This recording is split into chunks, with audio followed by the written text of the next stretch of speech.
Bismillahirrahmanirrahim. Assalamu alaikum warahmatullahi wabarakatuh. Alhamdulillahi rabbil alamin wal aqibatu lil muttaqin wala udwanan illa ala dhalimin. Thumma salatu wassalamu sarmada ala shafi'ina wa habibina wa qudwatina sanadina Muhammadin sallallahu alayhi wasallam wa ala alihi wa ashabihi wa man tabi'ahum bi ihsanin ila yawmiddin. Ba'd, tumshukuru Allah subhanahu wa ta'ala, Mola ambaye kwamba aliyotujalia tena kwa siku ya leo kupata uzima aliotuwazima na kuturuzuku neema ya tawfiq na imkani kuweza kuendeleza darsa letu ambalo tulilitaua kwa ajili ya kukumbushana, kupeana mawili matatu katika kile alichoturuzuku ya Allah subhanahu wa ta'ala. Tuomba Allah aweze kutubarikia katika hili, na Mungu atujalie tuwe na muendelezo, tuwe na wenye kudumu katika hili tulilikusudia kunako jamii yetu ya Kiislamu. Jamii yetu ya Kiislamu tunafeli katika baadhi ya mambo, hususan katika upande wa dini, upande wa da'wa, upande wa harakati. Kuna kitu ambacho kimekosekana, na leo ndicho tutakachoweza kukizungumzia.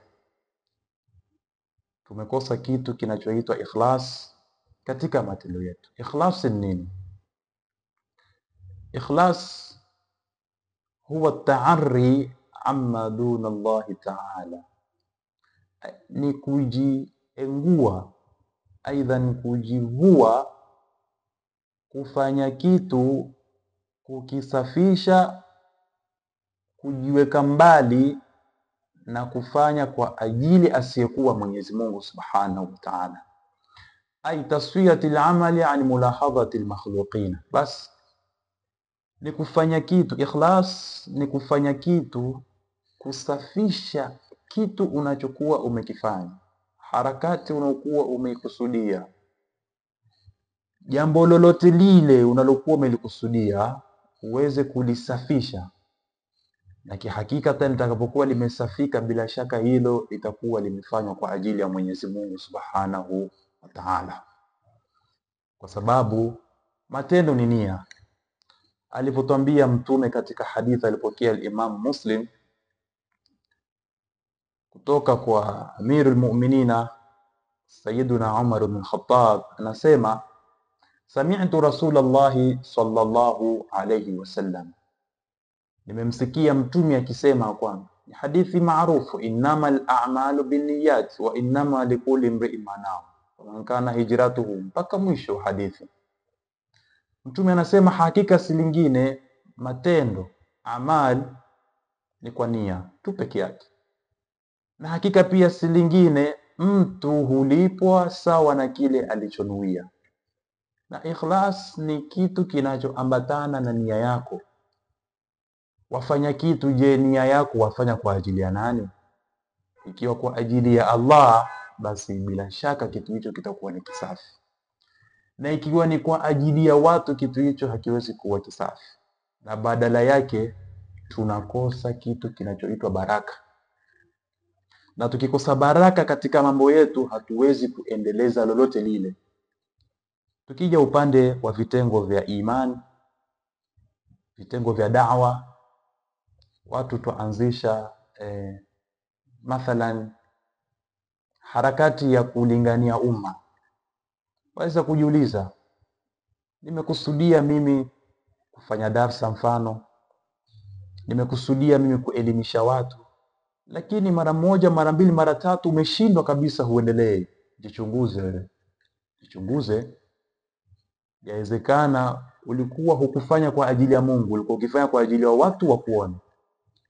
Na baadhi ya sifa hutupeleka kukosa ikhlas katika matendo yetu, tunakuwa ni wenye kuharibikiwa, kukosa kutimiza yale tunakuwa tumeyakusudia, ikiwemo kufanya kwa ajili ushukuriwe, kufanya kwa ajili upendwe, kufanya kwa ajili usifiwe, kufanya kwa ajili uonekane kuwa unafaa, ama kufanya kwa ajili watu wakuone kuwa wewe ni mwenyewe wewe.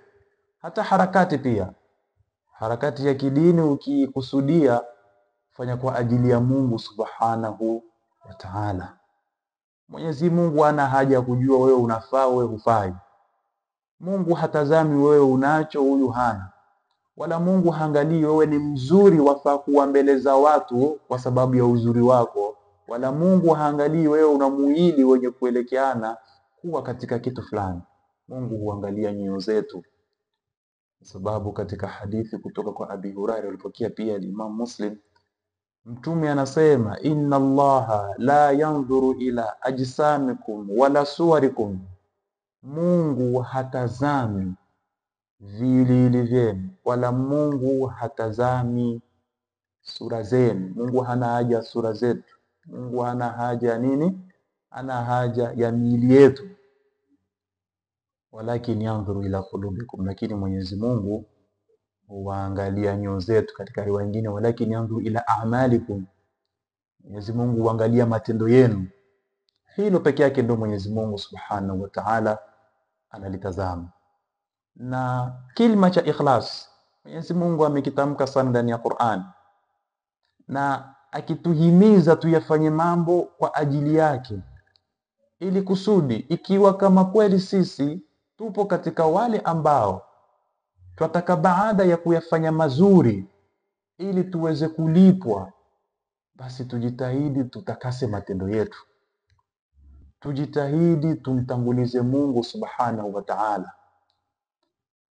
Hata alipotuambia katika Qur'an, wama umiru illa liya'budu Allaha mukhlisina lahu ad-din hunafaa wa yuqimu as-salata wa yu'tu az-zakata wa dhalika dinu. Hiyo ndio dini hiyo. Yeye mwenye Mungu ataka aabudiwe, tena tumwabudu hali ya kuwa sisi ni wenye kutakasika, tuwe ni wasafi wa matendo, ili tuweze kulipwa yale yaliokuwa bora. Na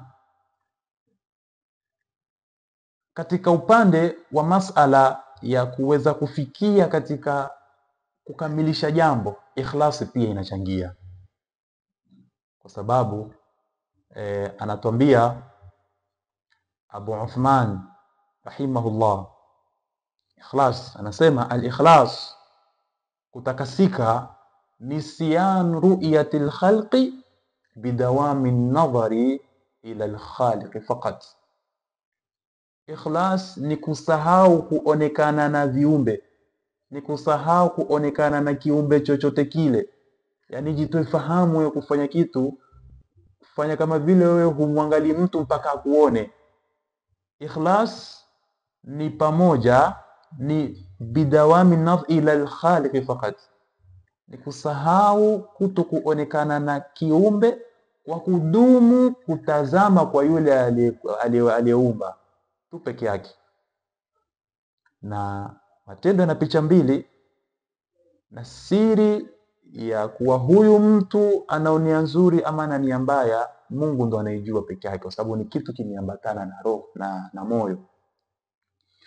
Sababu yako matendo ambayo yana upicha ya kidunia, lakini uhakika wake ni matendo ya kiakhera, na yako matendo mengine pia yana upicha ya kiakhera, lakini ni matendo ya kidunia. Aweza kuingia mtu msikitini mfano, ama kuingia fasi akawagawia 10,000 kila mmoja, lakini paweza kujitokeza mmoja akasema huyu mtu yajionyesha, huyu mtu hajionyesha kama ana pesa, kumbe kiuhakikatan katika moyo wake yuko mbali na ile unalokusudia kuwa yeye anajionyesha. Lakini pia aweza kawa mwingine akafungua madaris, ama akatia nia kusomesha, ama akawa ni mwenye kufanya khairati mbalimbali, mfano kuchimba kisima, kufanya hivi. Nyinyi mkimwangalia kabisa mnasema huyu mtu ni wa peponi kabisa, huyu amefaulu akhera. Kumbe maskini ya Mungu katika moyo wake utaka kuonekana kama huwa anafanya nini, huwa anatoa. Hayo yote Mwenyezi Mungu Subhanahu wa Ta'ala ndio anayejua. Qala baadhi al-hukama, baadhi ya wenye hikma wanasema fi ikhlasi sa'atin najatul abad, katika ikhlasi muda mdogo, saa moja tu ukifanya ikhlas kuna kuokoka milele. Saa moja tu, kwa maana matendo yako wewe, saa moja tu katika ikhlas, katika amali zako wewe, saa moja tu ukajituza ukafa kwa ajili ya Mungu, malipo ya ile ikhlas uliyofanya, baraka unayoipata ni ya milele. Ndio tunasema tunapofeli katika mambo yetu tuangalie, je, tunafanya kwa ajili ya Mungu ama tunafanya kwa ajili ya jamii? Tuangalie. Tunaona hata katika upande wa elimu, wasomi mashallah wapo, lakini mtu aweza kutoka kusoma huko akaja mathalan akataka kuanza kitengo cha da'wa, kuelimisha jamii, lakini siku mbili unasikia amezimika, siku tatu amezimika, haipo tena kwenye ramani ya masala nini. Saa zingine amemshinda haswa, akatoka katika ule mstari wa kuweza kulingania jamii, akawa yeye mwenye kulinganiwa. Nini? Alipotoka huko alikuja na nia tofauti, alikuja na nia ya kutaka kuelimisha watu wamuone kuwa katoka kusoma. Ama anza kumkuta mtu aanzisha kipindi mfano, lakini siku mbili siku tatu mtu tayari kazimika, mbona hakuendeleza? Angalia nia yake ilikuwa vipi. Kwa hiyo unapofanya kitu ili watu wakuone, watu wakusifu, watu wakuone kuwa wewe ni mjuzi ama wewe ni msomi, wengine si lolote, hapo ndipo tunapofeli. Utakuwa hata ukiyafanya hayo unayokusudia kuyafanya, watu wayapuuze, watu wasiyafuatilie, watu wasiyachukulie manani, kwa sababu umekosa ile baraka. Na mmoja anasema pia katika mahakimu, al-ilmu badru, elimu mfano wake ni mbegu. Wala amalu zar'un, kuifanyia kazi kulima, ni kufanya nini? Ni kupanda ile mbegu. Wa ma'uhu al-ikhlas, maji ya hiyo mbegu baada ya kuwa tayari tumeshaifukia kwenye udongo, tunataraji sasa ifanye nini? Itoke, ilete mazao yaliokuwa mazuri. Maji hayo ni ikhlas. Kusoma ni kusoma tu, na kufanya kazi ya usomi ni kazi ya usomi, lakini je, nia zetu tutazifanya ziko vipi? Kwa hivyo tujichunguze sana katika hili, tusiwe wenye kujikuta tunafeli sana zaidi sana. Naomba Allah subhanahu wa ta'ala atuwezeshe katika hili, kwa sababu tunaweza kuangamia pamoja na kuwa tutajiona sisi ni al-akhyar, watu wema hapa duniani, kumbe mbele ya Mwenyezi Mungu subhanahu wa ta'ala si chochote.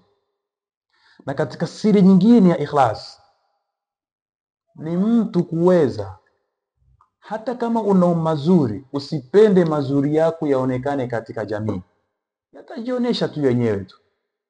Usilazimishe watu wao wanakuona ama wakutangulize kwa mazuri tu, ama kutaka wewe kuwa unatangaza uzuri wako. La, namna unavyoficha mabaya yako pia vile vile ficha na mazuri yako, kama alivyosema Yaqub al-Makfuf rahimahullah, anasema al-mukhlisu man yaktumu hasanatahu kama yaktumu sayiatahu. Mtu mwenye ikhlas, mtu aliyotakasika ni yule ambaye kwamba anayeficha mema yake kama anavyoficha mabaya yake. Hizi zote ni katika sifa za kuwa na ikhlas, na ikhlas ni katika moja ya wewe kufanya kujikurubisha kwa Allah subhanahu wa ta'ala, na katika moja pia ya kusafisha nia zetu, na tutakapofaulu kusafisha nia zetu pia tutafaulu kusafisha nyoyo zetu, ili kusudi harakati tunazozikusudia za dini ziende vizuri, mambo ya dini tunayokusudia kuyafanya yawe yenye kukamilika, jamii iweze kunufaika, wafanya kitu wewe unufaike kiimani, na yule unayemkusudia ambaye ni murid basi aweze naye kunufaika na wewe kiimani. Mawaidha yako wewe ni mwenye kumaathiri, harakati zako ziwe zenye kumaathiri, matendo yako wewe ni yenye kuleta taathiri katika jamii. Hiyo yote ni nguvu ya Allah, na hauipati hiyo ila ni pale utakapokuwa umeyatakasa matendo yako. Inshallah taomba Allah subhanahu wa ta'ala atakasie amali zetu. Mwenyezi Mungu aturuzuku ikhlasi ikiwa kama hatuna. Mwenyezi Mungu atuepushe na riya. Mwenyezi Mungu atuepushe na uchafu wa nia zetu. Ikiwa tuna nia mbaya, basi Mwenyezi Mungu atugeuzie nia zetu ziwe nzuri, na tuomba Allah atujalie tuwe alladhina yastami'una alqawla fattabi'una ahsana. Wassalamu alaykum wal afwa minkum.